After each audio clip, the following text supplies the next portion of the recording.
So, unang bumungad sa atin, itong Japanese airplane na nandito.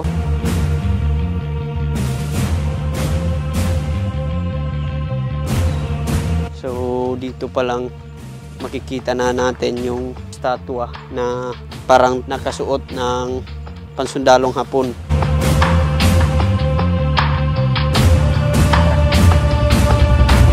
Makikita po natin na yung disenyo na talagang kakasya yung mga tao dito kapag mag-hideout.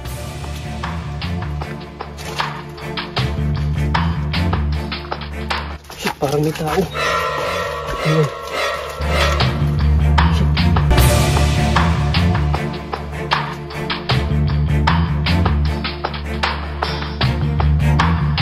Good morning mga kawaray, welcome back na naman sa aking panibagong vlog. So ngayong araw ay nandito pa rin tayo sa Sorsogon.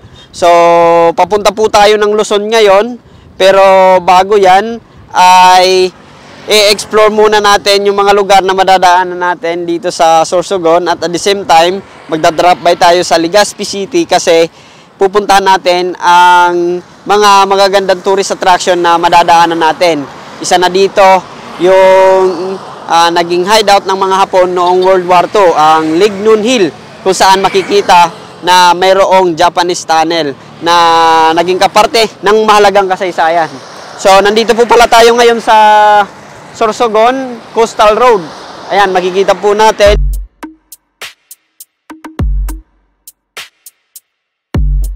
Dito nga po pala ay papunta ito sa Sampaloc at kung saan makikita yung SM, doon yung city. At dito sa kabila, ito yung papunta sa Sirangan. Ayan, Barangay Sirangan, Sorsogon. Mula dito sa Coastal Road ng Sorsogon ay magta-travel tayo papunta sa Legazpi, Albay ng mahigit 2 oras para mapuntahan ang mga historical places na makikita natin doon. So tara, samahan nyo ako.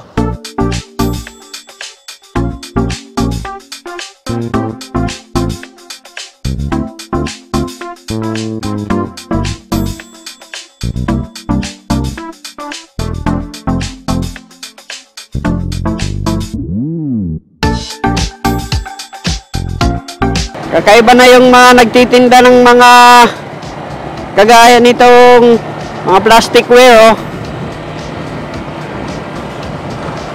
Yan, nilalako na. Dati, nasa mga store lang yan. Dito lang yan, sa Sorsogon.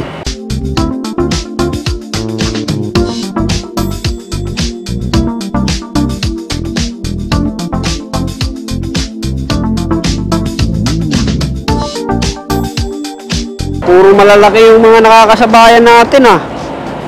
Malalaki yung mga sasakyan. Delikado. May blind spot pa naman to.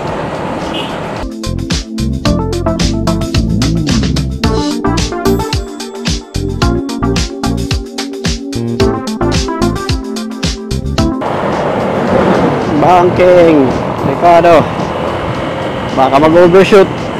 Wag ha, wag po.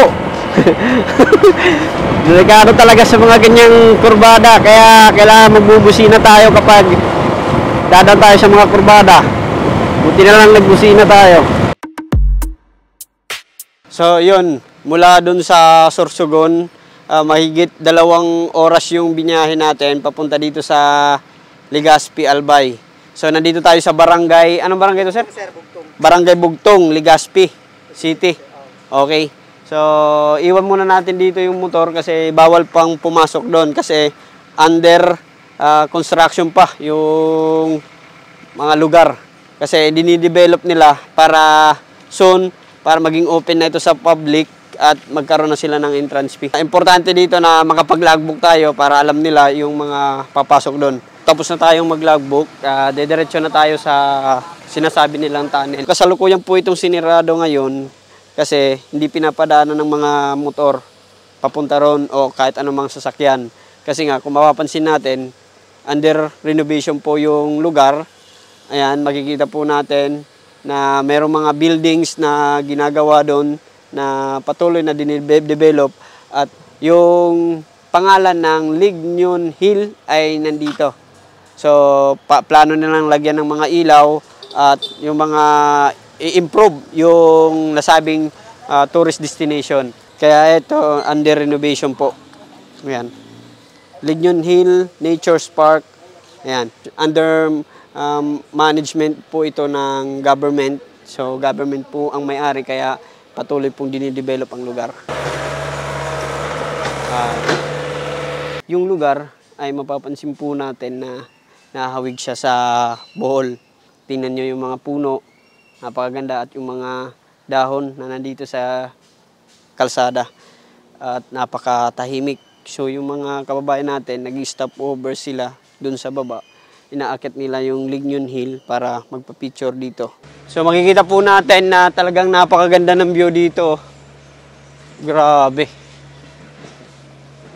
So eto na yung pinaka Lignon Hill. So nasa gilid lang pala ito ng kalsada, matatanaw pa lang. So tingnan natin dito. Aakyatin po natin. Ayan.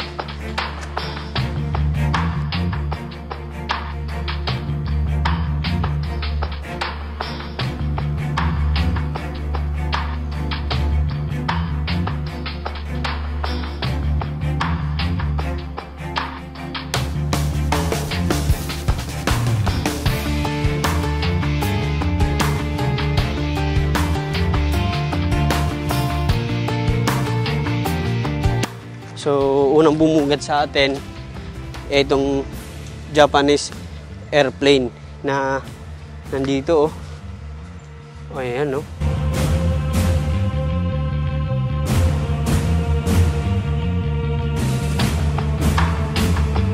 Grabe. So, makikita po natin na disenyo siya ng Hapon. So, ginawa ito para at least maging simbolo ng itong lugar ay naging kaparte ng mga mahalagang kasaysayan. Nakasulat po dito yung World War II Japanese Zero Fighter Memorial.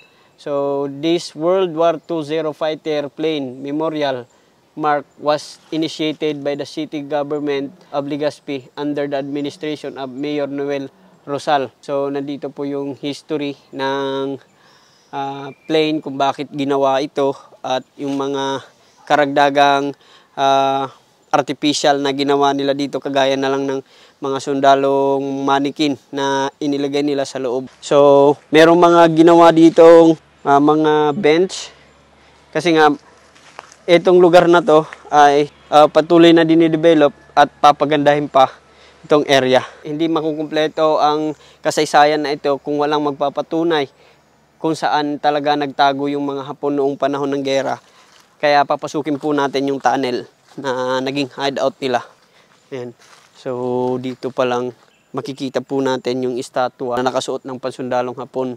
So, nakadisenyo ito sa panahon noong World War II, kung saan ganito yung suot ng mga sundalong Hapon na nakipagdigma laban sa mga Amerikano noong panahon ng giyera. So, dito po ito hinubog, magsilbing palatandaan na itong tunnel ay naging kampo ng mga Hapon noong World War II. Nandito po yung tunnel. Ayan. Medyo nakakatakot nga lang pasukin ang lugar kasi dahil nga sa patuloy na pag-ulan, merong mga nagsasabi na ang lugar ay madilim at saka hindi natin alam kung anong meron na doon sa loob. Pero para sa inyo, papasukin po natin at susubukan po nating ipakita kung ano ang laman nito. Ayan. So, makikita po natin na yung disenyo na talagang kakasya yung mga tao dito kapag mag-hideout.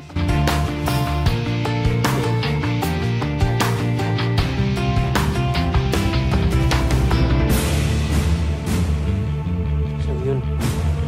Meron ng tubig dito. So, ang loob nito ay tagos daw dun sa pinakadulo. Meron daw exit. Saktong-sakto lang yung tao dito. Tara, pasok pa tayo sa pinakadulo.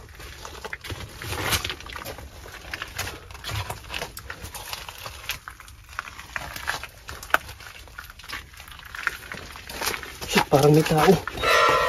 Ayan. Shit. Ano dyan?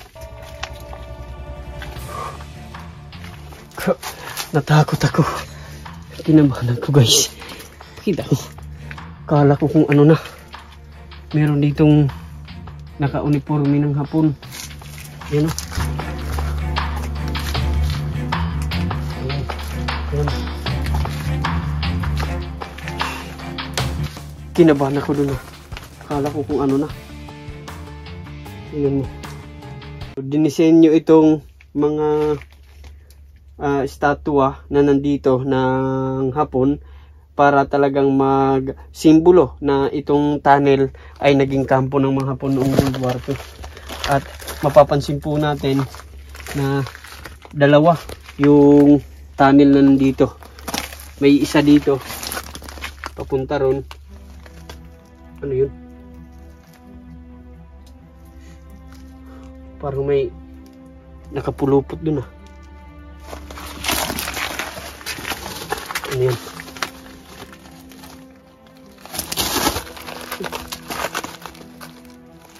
Parang nakapulupot oh. Di ko lang alam kung ano yan. Kukunan natin ng video.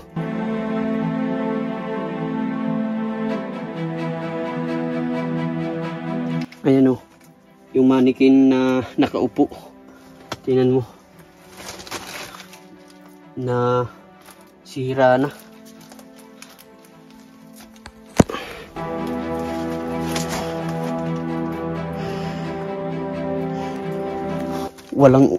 Walang ulo guys. Yung mannequin na nandito. Makikita po natin na yung ibabaw ay puro bato. So dito dead end na. Wala nang exit. So ito yung nasa kaliwang tunnel na pinasok natin. Nakakatakot nga lang kung nandun ka sa bungad at titingin ka dito sa loob, talagang hindi mo kakayanin pumasok kung wala kang ideya kung anong meron dito. Pero naglakas loob po tayong pasukin at tingnan po rito yung pinaka-exit. So dito po talaga nagkampo yung mga Hapon. Dito naging hideout nila nung panahon pa ng gera. Makikita po natin na safety po talaga dito pagtaguan kasi yung nakapalibot sa tunnel na ito ay mga bato.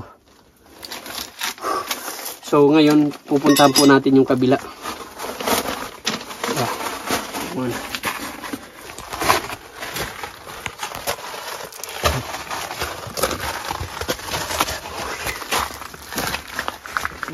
So dito naman sa kabila meron namang isang butas pa.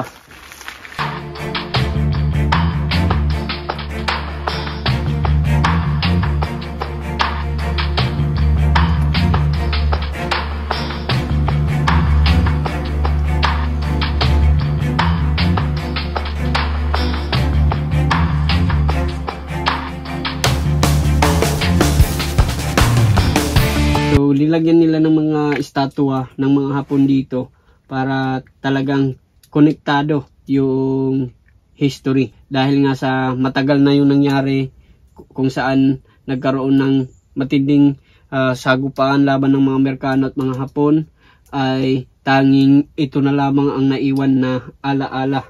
Yung mga butas na pinagtaguan ng mga Hapon noong World War II.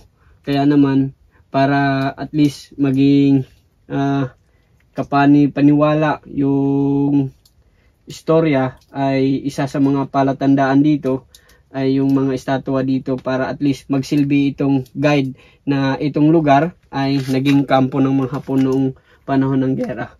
Ayan, sana patuloy pa itong may develop at the same time mapangalagaan ang mga kasaysayan at ang mga lugar na naging kaparte ng mga kasaysayan para at least maipreserba at mapakinabangan ng mga susunod na henerasyon, kasi malaking ambag ito sa kasaysayan natin ng Pilipinas. So ngayon hanggang dito lang muna tayo kasi pinagpapawisan ako at nahihirapan akong huminga. So lalabas na po tayo. Tara. So ito yung exit ng tunnel na pinasukan natin doon sa isa. Dito ka magi-exit. Ayan. Medyo gagapang nga lang kung papasok ka dito kasi mas maliit yung butas na nandito.